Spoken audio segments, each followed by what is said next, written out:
Evangelho de João, capítulo 14, versículo 1 diz: Não se turbe o vosso coração, credes em Deus, crede também em mim. Na casa de meu Pai há muitas moradas. Se não fosse assim, eu vos teria dito, pois vou preparar-vos lugar. E se eu for e vos preparar lugar, virei outra vez e vos levarei para mim mesmo, para que onde eu estiver, estejais vós também. Mesmo vós sabeis para onde eu vou e conheceis o caminho. Disse-lhe Tomé: Senhor, nós não sabemos para onde vais, e como podemos saber o caminho? Disse-lhe Jesus: Eu sou o caminho, e a verdade, e a vida. Ninguém vem ao Pai, senão por mim. Se vós conhecesseis a mim, também conheceríeis a meu Pai. E já desde agora o conheceis e o tendes visto. E disse-lhe Filipe: Senhor, mostra-nos o Pai, o que nos basta. E disse-lhe Jesus: Estou há tanto tempo convosco, e não me tendes conhecido, Filipe? Quem vê a mim, vê o Pai. E como dizes tu, mostra-nos o Pai? Não crês tu que estou no Pai, e que o Pai está em mim? As palavras que eu vos digo, não as digo de mim mesmo, mas o Pai que está em mim é quem faz as obras. Crede que estou no Pai, e o Pai em mim. Crede ao menos por causa das mesmas obras. Jesus, o Senhor, está próximo a subir para o Pai. Jesus, ele está completando sua carreira terrena. Ele veio aqui, como vocês sabem, nasceu da virgem chamada Maria, a virgem de Nazaré.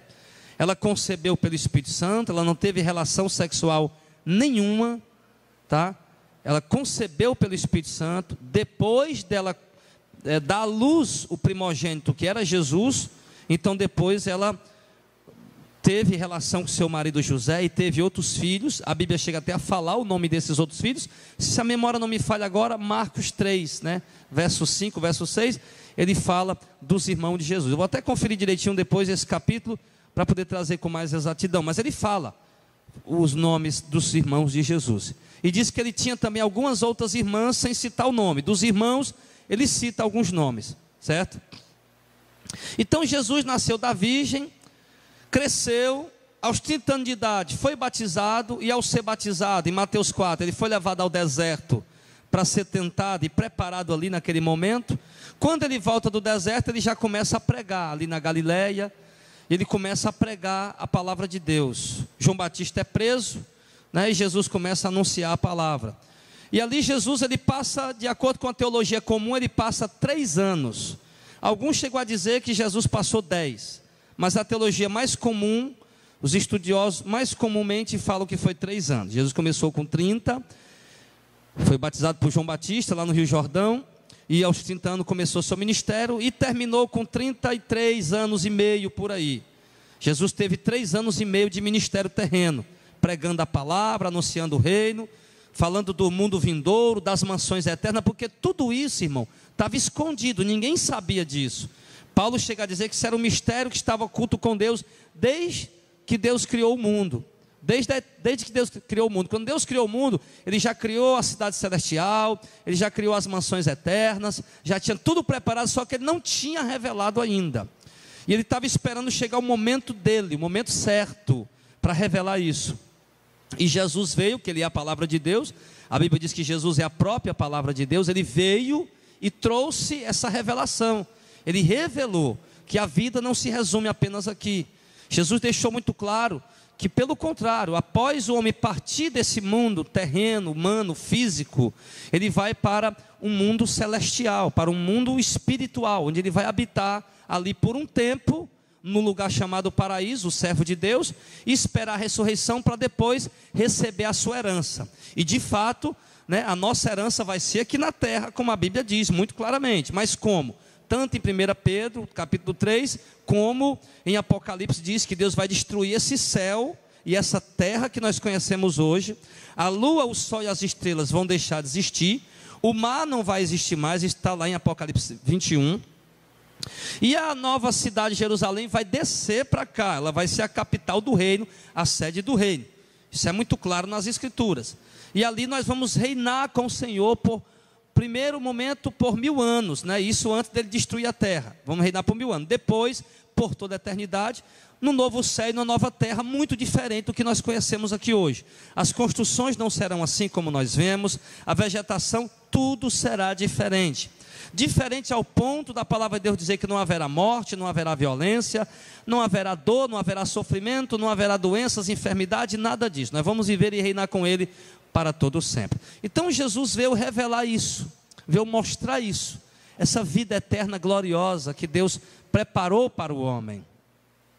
Só que Ele falou que para ter essa vida eterna gloriosa é mediante a fé, que leva à obediência. Eu preciso ter fé em Jesus e obedecê-lo, para que eu possa ter essa herança.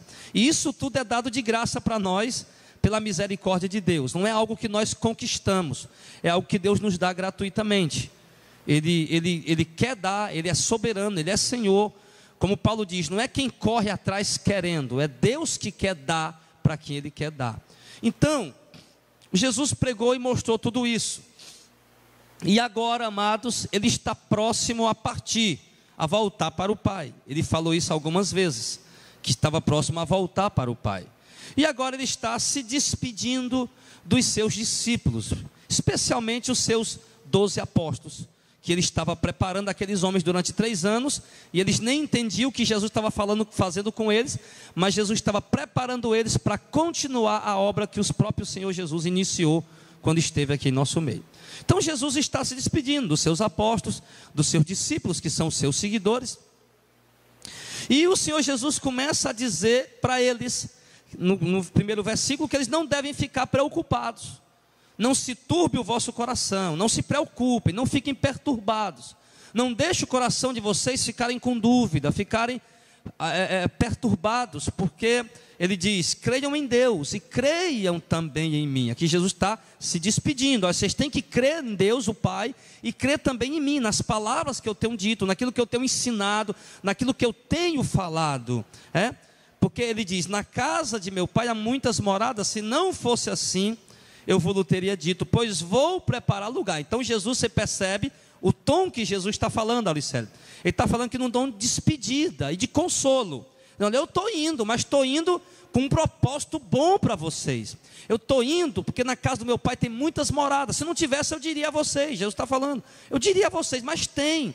E eu estou indo exatamente para preparar lugar para vocês. E quando Jesus primeiro ele disse que na casa do meu Pai tem muitas moradas, em seguida ele disse que está indo preparar lugar. Não é que ele está indo lá para construir as moradas, ele acabou de dizer que as moradas já estão preparadas. Quando Jesus diz que está indo para preparar lugar, ele está dizendo que está indo para abrir acesso. Abrir o acesso, porque até então ninguém tinha acesso de ir para lá. Ninguém podia ir até lá. Só podia ir depois que Cristo liberasse o acesso. E o acesso foi o quê? Estou indo preparar lugar. O que era a preparação desse lugar? Era abrir o caminho para nós. Então Jesus ia preparar o lugar e abrir o caminho é quando ele morresse na cruz. Quando os discípulos vissem Jesus ali pendurado naquela cruz, morto, então ali que significa o quê? O lugar foi preparado, o caminho foi aberto, agora nós temos acesso, está cumprido. Você vê quando Jesus estava na cruz, ele disse o quê? Está consumados. E Pai, a obra que o Senhor me entregou, eu fiz ela completamente, eu consumei, eu completei ela, eu fiz ela completamente do jeito que o Senhor me mandou. Então ali, Jesus disse que ia para preparar lugar, você entendeu isso aí? E ele disse assim, interessante que ele fala, e se eu for preparar lugar, porque se ele não fosse, então o caminho não seria aberto. Se Jesus não tivesse ido para a cruz, preparar o lugar, abrir o caminho, que nós poderemos ir morar nessas casas, nessas mansões, nessas moradas que Jesus se refere. Se ele não tivesse morrido na cruz, nós não teríamos o acesso de ir. Mas ele diz, pois, se eu for e vos preparar lugar. Ele está querendo dizer o quê? Eu preciso ir para preparar lugar, porque se eu não for preparar lugar, vocês não poderão ir. Então, se eu for e preparar lugar, outra vez eu virei. Aqui ele já fala da segunda vinda, do arrebatamento da igreja. Então, vou preparar lugar. Então, quando eu preparar lugar, eu virei outra vez, para quê? E vos levarei para mim mesmo, para que onde eu estiver, estejais vós também. Então, Jesus disse, olha, eu tenho que ir, porque se eu não for, o caminho não vai ser aberto. Vocês não poderão ir depois. Mas se eu for me entregar, morrer, fizer o sacrifício de expiação, o sacrifício de substituição, de expiatório. Então, se eu for e fizer o sacrifício, me entregar na cruz do Calvário, então o caminho vai ser aberto, o lugar vai estar preparado. Aí, quando eu fizer essa obra, eu volto depois no tempo de Deus, no tempo do Pai, o tempo, dia, a hora ninguém sabe, mas eu volto no tempo de Deus para buscar vocês, para ir para lá junto comigo. Então, Jesus fez essa promessa. E quantos aqui estão esperando ela? Diga amém. Oh, glória a Deus. A primeira ele já cumpriu, ele foi preparar lugar. Agora nós estamos esperando a segunda, que é ele voltar para nos levar para lá. Você acha que ele vai fazer isso, irmão? É lógico. Se ele cumpriu a primeira de ir, então ele vai cumprir a segunda de voltar. Então nós só temos que esperar, que aguardar isso, com alegria. Como o irmão Júnior Coelho falava aí, Senhor, desperta a igreja a querer passar tempo com o Senhor. Desperta a igreja a querer se envolver mais com o Senhor. Desperta, Senhor, essa realidade de que de fato o Senhor virá nos buscar, de que de fato o Senhor cumpriu a primeira. Nós estamos vendo, o véu rasgou, o caminho está aberto, Jesus preparou lugar, ele preparou a morada, né? Ele é o próprio caminho, ele é a própria vereda que ele mesmo preparou. Por ele que nós vamos chegar até o Pai. Então ele vai cumprir a segunda. Isso vai ser um momento glorioso, amados. Isso vai ser um momento extraordinário. Eu já preguei isso 1 milhão de vezes para vocês. Ele vai vir nas nuvens do céu. As escrituras dizem, Mateus 24, em Apocalipse capítulo 1, Apocalipse capítulo 6, né? Apocalipse capítulo 6. Então ele fala isso em várias passagens, que ele vai vir, o céu vai ficar tudo escuro, a terra vai ficar toda escura, vai haver grandes terremotos no momento, a única luz que vai brilhar é ele lá em cima no céu, e ali todo mundo vai olhar e vai saber e vai ver que é ele. Ele vai vir com anjos e arcanjos, ele diz, com alarido, muito barulho, a voz da trombeta de Deus. Então todo mundo vai parar para ver o que é isso. O terror de Deus vai cair sobre os homens, vai estar todo mundo apavorado, e então ele vai dar ordem naquele momento, e o Espírito Santo vai realizar o arrebatamento da igreja, e ali a igreja vai subir, ser tirada daqui, vai ser raptada daqui, e vai subir ao encontro do noivo nas nuvens, e assim nós estaremos sempre com o Senhor. Ele cumprirá essa promessa. Então ele disse que voltaria, então ele disse que está indo para preparar lugar, sim, depois para voltar para nos buscar.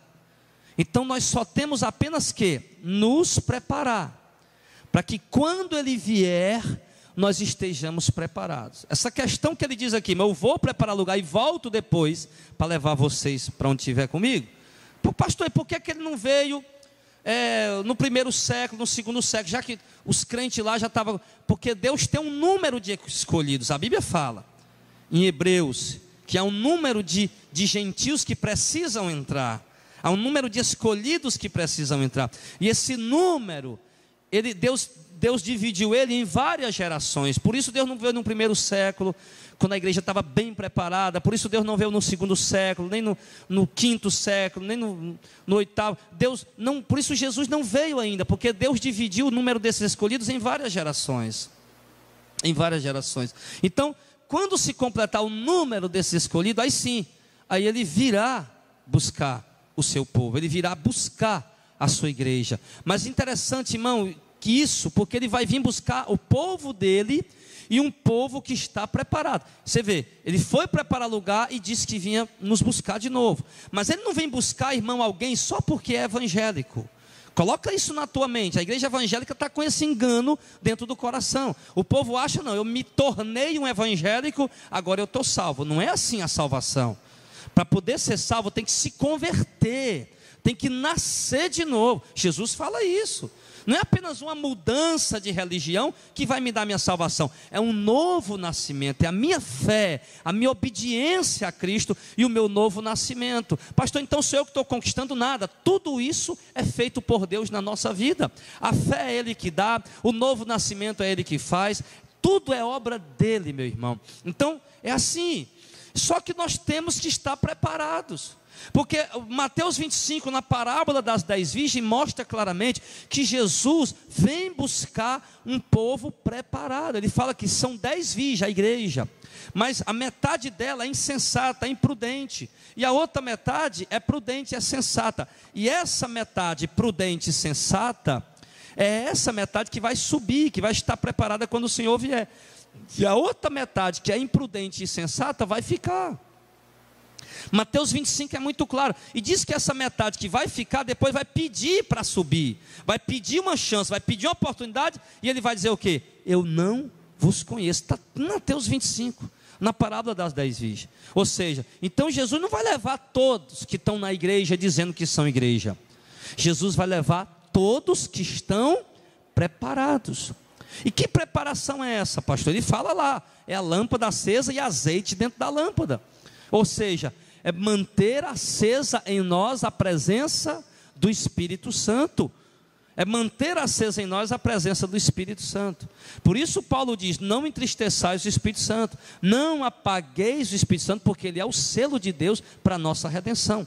Ele é o penhor de Deus, é a garantia de resgate, é a garantia que Deus vai vir me resgatar. Se eu apagar o Espírito Santo, então eu perco a garantia. Quando o Senhor vier buscar a sua igreja, Ele vai olhar e vai conhecer. Eu não posso ver o Espírito Santo na sua vida, mas Deus vê. E do mesmo jeito que eu não posso ver o Espírito Santo na sua vida, eu também não posso ver que o Espírito Santo também não está aí. Pode ser que você viva uma vida teatral que nos engane, mas Deus não. Deus, quando olha, Ele vê. Ele vê quem tem o Espírito Santo, quem não tem. É o selo de Deus, é a garantia de Deus. Então quando Ele vier de novo para nos buscar, para levar para esse lugar que Ele preparou, então Ele levará aqueles que têm o Espírito Santo, aqueles que estão preparados, aqueles que têm andado em santidade, em obediência, aqueles que têm rejeitado o mundo, aqueles que têm rejeitado o pecado, aqueles que têm de fato andado e vivido na sua presença. Então é preciso uma preparação. Já que nós queremos subir, é preciso uma preparação. Então você tem que se preparar para poder subir com o Senhor. A Bíblia nos chama de noiva. Nenhuma noiva vai se casar de qualquer jeito. Uma mulher não está aí, do jeito que vocês estão aí. Não estou dizendo que vocês estão feias não, estão todas bonitas, graças a Deus, estão todas belas. Mas nenhuma de vocês fosse casar, você não ia desse jeito aí. Você não ia. Você ia no cabeleireiro, você ia no salão, dar uma arrumada, você ia comprar uma roupa nova, você ia fazer alguma coisa, você não ia do jeito que você está aí. Tá? Então eles chamam de noiva, porque a noiva se prepara para se encontrar com seu esposo. Não vai de qualquer jeito. Do mesmo jeito nós não vamos se encontrar com o esposo de qualquer jeito. Então é preciso uma preparação. Do jeito que a mulher, a noiva, está aí toda ansiosa pelo casamento, se preparando, se adornando, se organizando para subir o altar e para casar, do mesmo jeito a igreja tem que estar hoje esperando pelo noivo, desejoso pelo noivo, ansioso pelo noivo e se preparando para se encontrar com o noivo. Então é assim que nós temos que estar, amados, amém? E o que nós temos percebido é o quê? É que a grande parte da igreja evangélica não está considerando as escrituras.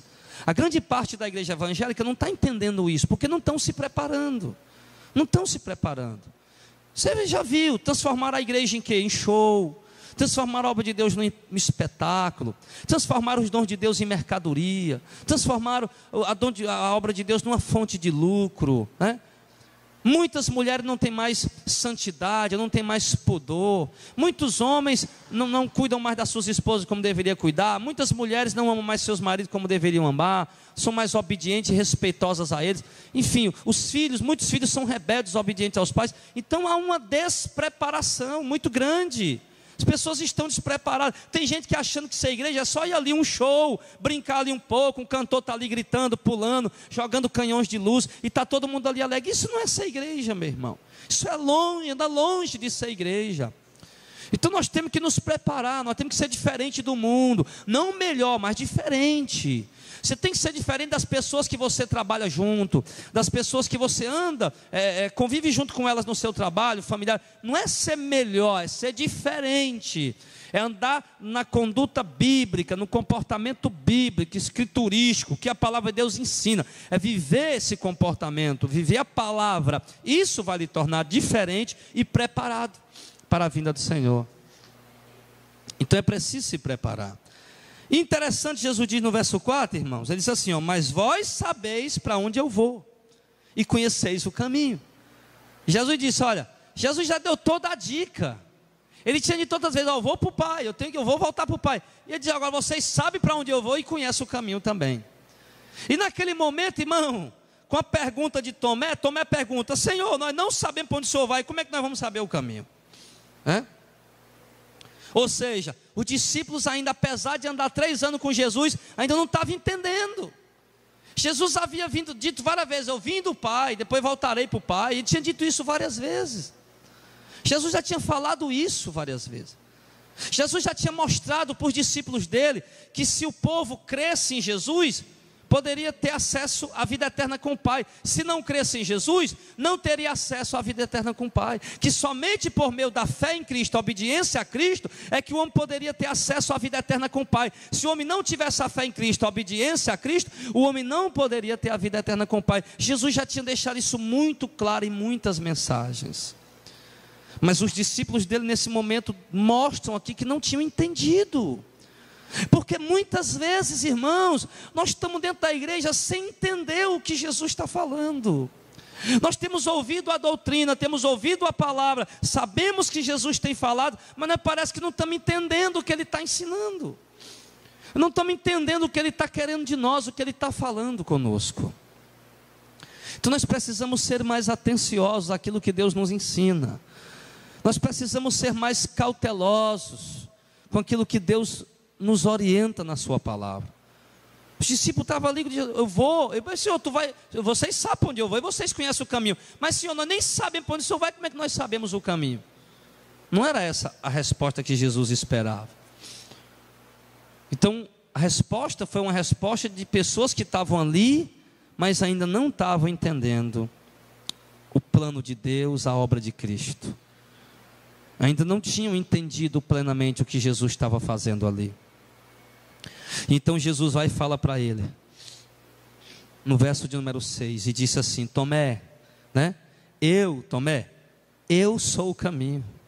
Jesus disse, Senhor, nem sabemos para onde o Senhor vai, nem conhecemos o caminho. E Jesus agora fala o que para ele? Tomé, eu sou o caminho, eu sou a verdade, eu sou a vida. Tomé, ninguém vem ao Pai se não for por mim. O que Jesus disse aqui agora? Ele deu a resposta, Tomé, eu estou indo para o Pai, eu estou indo para Ele, para o Pai. E eu mesmo, Tomé, sou o caminho por meio do qual qualquer homem pode chegar ao Pai. Eu vou para o Pai, Tomé, eu estou indo para o Pai. E eu mesmo sou o caminho por meio de qualquer homem que quiser chegar ao Pai, tem que ir por mim.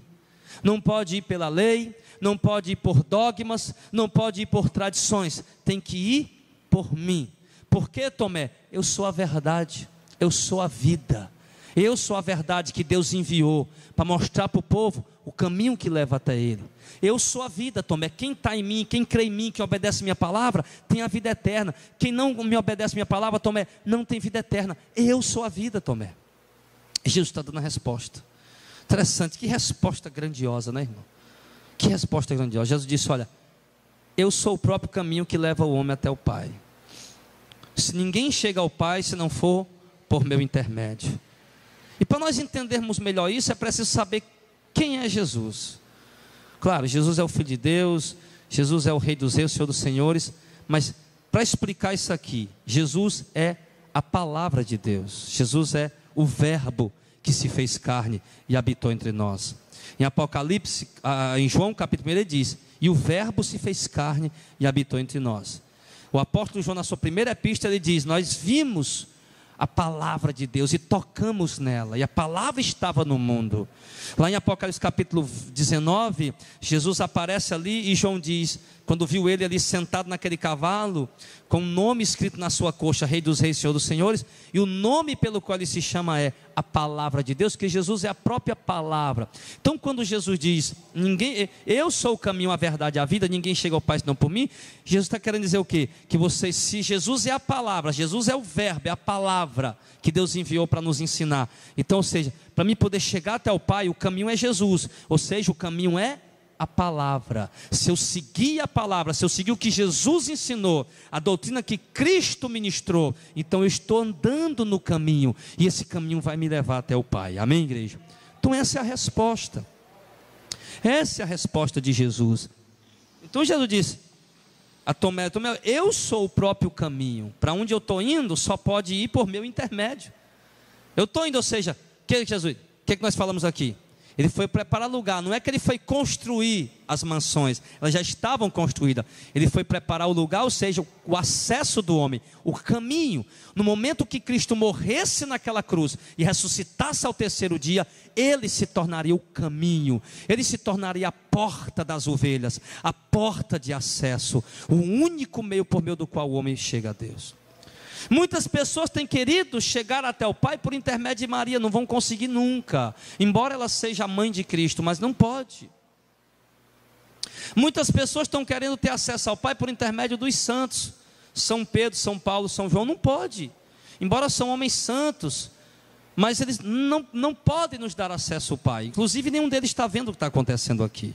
Apenas o Cristo ressurreto ao terceiro dia, que está sentado à direita do Pai, vivo agora, olhando para ti nesse momento, Ele está contemplando a gente, olhando para nós nessa hora, apenas Ele, que vive para interceder por nós à direita de Deus, é quem pode nos dar o acesso ao Pai. Esse acesso é dado ao homem no momento que o homem se converte, no momento que o homem ouve o Evangelho e crê, reconhece que é um pecador e abandona seus pecados, arrependido, e passa a seguir a doutrina dele, a mensagem dele, a palavra dele. Então esse acesso é dado ao homem nesse momento, dessa forma.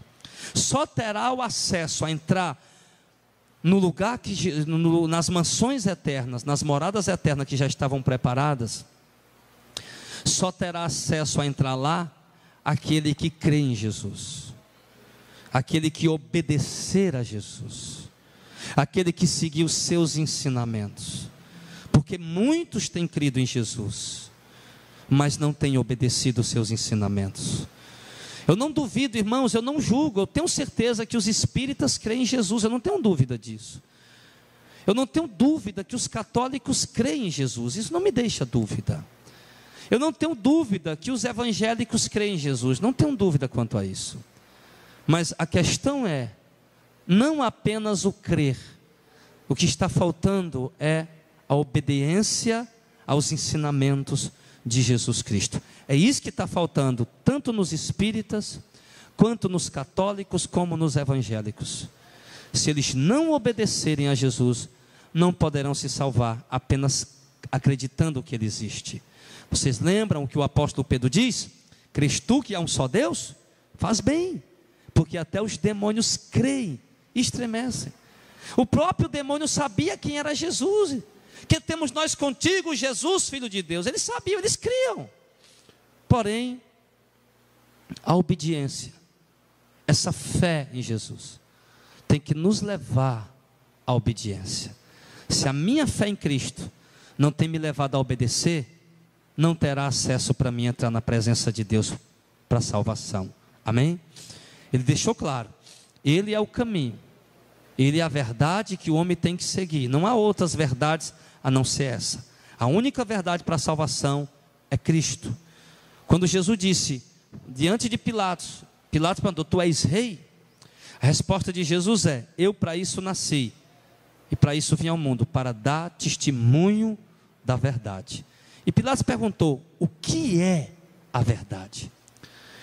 Porque há muitas verdades para as pessoas, mas a verdade que salva, a verdade que livra o homem da condenação do inferno, a verdade que resgata uma alma da condenação, é única, é Cristo, o nosso Senhor. É a sua palavra, é a sua doutrina. A doutrina, a palavra que os apóstolos pregaram, é o próprio Cristo, porque Ele é a palavra de Deus. A doutrina que Cristo ensinou é o próprio Cristo, porque Ele é a palavra de Deus. Logo, o que é que acontece? O Cristo foi, mas voltou para nós, está conosco, na presença do Espírito Santo e mediante a sua santa palavra. Se nós estamos pregando a santa palavra de verdade, estamos estudando e aprendendo a verdadeira doutrina que Cristo ensinou, então o próprio Cristo está conosco, porque Ele é a palavra, Ele está presente em nosso meio. Então Ele é o acesso. Se não for por Ele, ninguém terá acesso ao Pai. Os judeus ainda querem ter acesso a Deus por intermédio da lei, nunca terão, nunca terão. Só o único meio do homem ter acesso ao Pai é por intermédio de Jesus. Ele deixou muito claro: ninguém vem ao Pai se não for por mim. Eu estou indo para o Pai. As moradas que eu estou dizendo, Tomé, é lá com o Pai, é lá em cima com o Pai, é vida eterna com o Pai. Eu estou indo para lá para preparar esse lugar, para abrir o caminho, para abrir as portas, preparar o caminho. Mas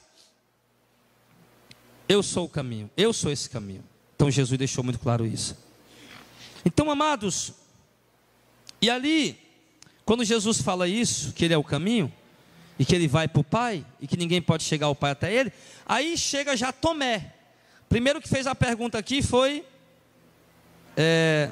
o Tomé fez a primeira, né?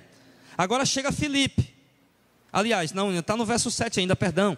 Jesus diz: se vocês me conhecessem a mim, também conheceriam ao meu Pai. E já desde agora o conheceis e o tendes visto. Olha o que Jesus está falando. Jesus está dizendo para o discípulo: olha, se vocês conhecessem quem eu sou, vocês também conheceriam o meu Pai. Porque desde agora vocês o conhecem e o tendes visto. Os discípulos ficarem sem entender: mas peraí, como é que nós conhecemos a Deus e temos visto a Deus? Eu não estou entendendo. Aí Filipe vai e faz uma pergunta: Senhor, mostra-nos o Pai, que nos basta. Você está vendo a dúvida deles ainda? Senhor, nós ainda temos dúvida. Nós precisamos ver o Pai. Se nós vemos o Pai, Senhor, então isso para nós vai ser o suficiente. Eles queriam ver o Pai. Porque Jesus disse o quê? Vocês conhecem o Pai e têm visto o Pai. E o Filipe disse: não, Senhor, nós não estamos vendo o Pai. Nós queremos ver, sim, é verdade. Nós não estamos vendo. O Senhor disse: nós estamos vendo o Pai e conhecemos a Ele. Não, Filipe, nós não conhecemos o Pai nem vimos o Pai, mas nós queremos ver. Mostra o Pai que isso é o suficiente. Aí pronto, vai tirar toda a dúvida de nós. Foi isso que Filipe disse. Aí Jesus diz o quê? Jesus diz no verso 9: eu estou há tanto tempo convosco e não me tendes conhecido, Filipe. Quem vê a mim, vê o Pai. E como dizes tu, mostra-nos o Pai. Olha que coisa interessante, irmão. Já diz Filipe, eu estou há tanto... Agora aqui já é o Pai falando, né? Deus, Filipe, eu estou há tanto tempo aqui com vocês e vocês... eu estou há tanto tempo com vocês e vocês não perceberam ainda? Vocês não me conhecem, embora eu estando tanto tempo aqui com vocês? Filipe, quem me vê, está vendo o Pai. Como tu dizes então, me mostra-nos o Pai? O que Jesus quer dizer com isso, irmão? Que quem me vê, vê o Pai. Jesus não falava, irmão, isso é forte. Jesus não estava falando da aparência física. Ah, então o Pai, eu olhei para Jesus e o Pai é idêntico a Jesus? Vamos dizer que Jesus era um homem de 1,80 m, da pele meia escura um pouco, com os olhos castanhos, o cabelo curto ali, um barbado. Vamos dizer que Jesus era assim. Então quer dizer que o Pai é desse jeito, a aparência dele? Não era isso que Jesus estava falando. Quem vê a mim, Filipe, vê o Pai. Jesus falava de quê? Das obras, da vida que Jesus vivia, das obras que ele praticava, da santidade irrepreensível que ele manifestou, da conduta, do comportamento, do amor que ele revelou para o pobre, do amor que ele revelou para o necessitado, da mão estendida para o leproso, da mão estendida para a viúva, da mão estendida para o órfão, das boas obras, da caridade, da conduta, das obras de Cristo. Foi isso que ele está dizendo: quem vê a mim, vê o Pai. Não na minha aparência do meu corpo, na minha barba, na cor dos olhos, não, mas nas minhas obras, Filipe. Quem vê o que eu faço, o que eu trabalho, está vendo o Pai. Olha como isso é interessante. Então os discípulos viram Deus em Jesus. Não que a aparência de Jesus, você entendeu, né? fosse a mesma aparência, mas as obras que Cristo vivia eram iguais à do Pai. Você entendeu, amém? Do mesmo jeito hoje, igreja, é para o mundo ver Cristo em mim. É para nós dizer, quem vê a mim vê Cristo. Como? Não que Cristo era careca como eu, ou tinha um olho verde, ou parecia comigo, não é isso. Mas quem vê a mim vê Cristo, ou seja, na minha vida, nas minhas obras. Nós temos que ser assim. Nós temos que refletir como um espelho a imagem de Deus para as pessoas, amém?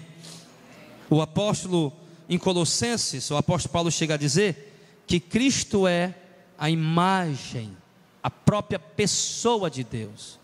Lá em Hebreus capítulo 1, se eu não me engano, Hebreus 1, verso 1 ao 3, ele chega a dizer que Cristo é a imagem expressa da pessoa de Deus. Ou seja, quando eu olho para Cristo, eu estou vendo a Deus, não na questão da aparência física, mas nas obras que Ele realiza, na vida, na conduta, na forma de viver, eu estou vendo a Deus em Cristo. Então era isso que Jesus estava falando para os seus discípulos. Eu estou com vocês há tanto tempo, eu estou manifestando o Pai para vocês. A minha vida, as minhas obras, a minha conduta, meu comportamento, é o próprio Deus que está aqui presente. E Jesus vai e fala no verso 10: ou tu não crês que eu estou no Pai, que o Pai está em mim? Ainda havia dúvida no coração dele. As palavras que eu vos digo, não as digo de mim mesmo, mas o Pai que está em mim é quem faz as obras. É isso que ele está falando. Felipe, as palavras que eu estou dizendo não são minhas. Eu não estou falando por mim mesmo. É o Pai que está em mim quem está falando isso. Essas obras que vocês me viram fazer, é o Pai que está em mim quem está realizando. Então é isso que eu estou explicando para vocês. Que Deus se revela na vida de um homem de Deus, na vida de uma mulher de Deus, mediante duas coisas: as palavras que nós falamos e as obras que nós realizamos. As pessoas podem ver Deus na minha vida, as pessoas podem ver Cristo na minha vida, no momento que eu falo as palavras de Cristo, e não o que eu quero falar. Jesus diz, eu não falo por mim mesmo, eu falo as palavras do Pai, Ele quem fala em mim. Eu não digo as palavras por mim mesmo, mas o Pai que está em mim é quem faz as obras. Se eu falo aquilo que Jesus ensina de verdade, e se eu vivo como Jesus viveu, ou me ensinou a viver na sua doutrina, na sua palavra, então logo as pessoas vão ver Deus na minha vida. Amém, pessoal? Então dessa forma, dessa maneira. Então, e Jesus insiste no verso 11: crede que eu estou no Pai e o Pai em mim. Crede ao menos por causa das mesmas obras. Você, Felipe, já que vocês não estão querendo crer, mas creiam que eu estou no Pai, que o Pai está em mim, pelo menos pelas obras que eu realizei, pelo menos pelo meu comportamento, pela minha conduta, pelas obras que eu fiz, pelo aquilo que eu preguei, pelo aquilo que eu anunciei. Creio que eu estou no Pai, creio que o Pai está em mim. Creiam pelas obras que eu fiz. Você vê que Jesus insistiu, já tem 3 versículos aqui que Jesus está insistindo, tentando explicar para eles, tentando mostrar para eles porque é que eles estão vendo o Pai. Por quê? Porque quem vê as obras de Deus na vida de um homem, está vendo Deus na vida dele. Amém? Lembra que Jesus disse, por exemplo, Jesus falou assim: quem persegue vocês, persegue a mim. Quem recebe vocês, recebe a mim.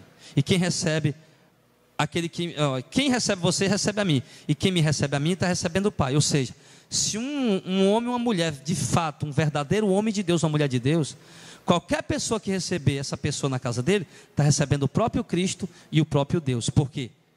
O seu marido pode ver Deus na sua vida. A sua esposa pode ver Deus na sua vida. Os seus filhos podem ver Deus na sua vida. Como? No momento em que você viver e falar as palavras de Deus. Amém?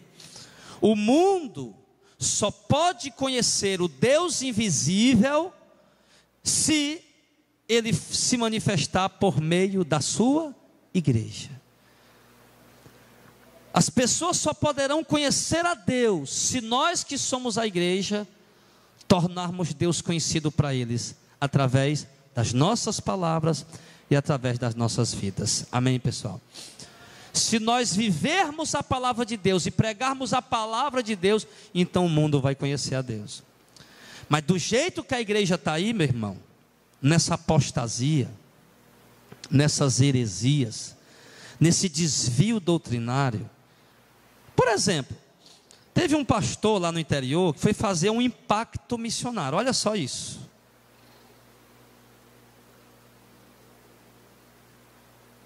Vamos fazer um impacto missionário. Aí levou um monte de crente aqui de Fortaleza. Chegou lá, botou uma roupa de palhaço nos crentes, uma peruca de palhaço no nariz, pintou os crentes. Estava lá os crentes dançando, pulando umas músicas animadas lá, né? Música, eles lá no meio da rua pulando, fazendo aquela festa toda e tal. Aí o que é que isso acontece? Para aquelas pessoas, o Deus desses irmãos é um palhaço. Por quê? Porque se eu vejo Deus na vida da igreja, então aquela igreja mostrou para mim o quê? Que o Deus deles é um palhaço. Logo não é o nosso Deus, porque o nosso Deus não é um palhaço. Então, aquilo que as pessoas veem na igreja, na vida dos irmãos, e ouvem você pregar, é o Deus que eles vão acreditar que é. Então, se eles ouvem um Deus aí doido por dinheiro toda hora, paga o dízimo, não você vai para o inferno, né? Eu quero lhe curar, mas bote uma oferta aqui nesse envelope, um voto, eu vou lhe curar, mas faça um voto. Então esse Deus é um Deus mercenário. É esse o Deus que a população está conhecendo. O Deus que a população conhece hoje, irmão, é um Deus humano, mundano e carnal. É um Deus doido por dinheiro. É um Deus doido por diversão. O Deus que a igreja está passando hoje é esse, irmã Eliane. É um Deus doido por diversão, porque não falta show gospel aqui em Fortaleza. É um Deus doido por diversão. É um Deus doido por entretenimento, por brincadeira. É o Deus que eles estão mostrando. Então, para o mundo, o Deus é o que eles estão vendo na igreja. E o Deus que a igreja está mostrando o que é? É um Deus mundano, carnal, que não tem santidade. É um Deus que só pensa em brincar, se divertir. É um Deus que está doido para tomar o dinheiro de todo mundo, né? Mas esse não é o Deus.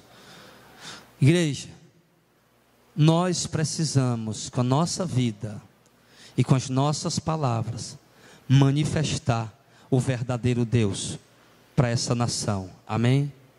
Nós precisamos, o Brasil precisa conhecer o Deus verdadeiro. E o Deus verdadeiro vai se manifestar através das suas obras e das suas palavras. Viva o que Jesus ensinou. Então as pessoas verão Jesus na sua vida. Pregue o que Jesus pregou. Então as pessoas verão Jesus na sua vida. Mas enquanto a igreja continuar do jeito que ela está aí, as pessoas não conseguirão conhecer Deus e nem ver a Deus. E isso, irmão, está tão complicado e tão sério, que quando nós chegamos na rádio, ou em algum lugar, para mostrar o Deus verdadeiro, através da exposição do verdadeiro evangelho, as pessoas têm rejeitado. As pessoas têm desprezado. Não, esse aí que Deus, que o pastor Jadel está pregando, e não. Meu Deus é o Deus de campanha.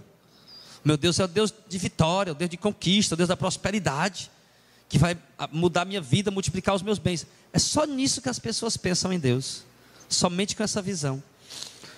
Por isso que agora esses dias o diretor da rádio ligou para mim, uma rádio que a gente está aí, que eu não vou dizer nome. E o diretor da rádio ligou para mim e disse, querendo me tirar já. Pastor Jadel, não é nada pessoal não, acabou, né? Você está aí pregando essa palavra e está confrontando todas as igrejas, e eu não conheço nenhum pastor aqui que pregue o que você está pregando. Você está confrontando todas as igrejas. O que é isso? Poxa vida, que triste, irmãos. Porque se nós estamos pregando o verdadeiro evangelho, e ele conhece 1000 pastores, e abrir a boca para dizer que nenhum está pregando isso, que triste, que triste.